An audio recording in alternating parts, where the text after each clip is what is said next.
We've never had a European-wide aviation agency.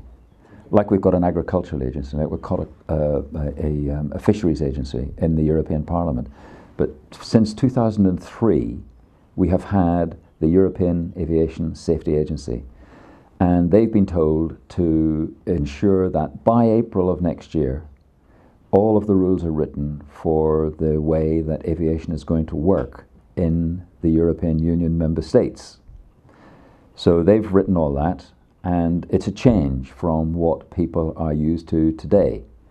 Many of the words are the same, but the way it's structured, the way it's going to work, the requirements of the operators, the companies that is, they're going to change, and the companies don't know what it's going to change to yet. And it's a little bit like the ostrich syndrome. They get their head buried in the sand because it's in the future and it might not happen. Well, it's going to happen, and they need to know about it. So what I've done is to work with this training organization in Europe again, and I've written a course on aviation legislation for the future.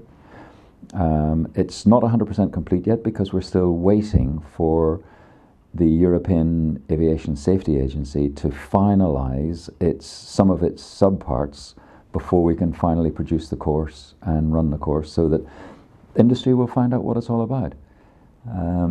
I learned a lot about it when I worked for the Civil Aviation Authority myself, and part of my job was dealing with future legislation.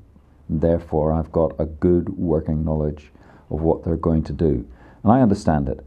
And I want the industry to understand it, because if they get it right, it's going to be relatively easy for them. But if they get it wrong, they're going to have one or two problems, as they always do.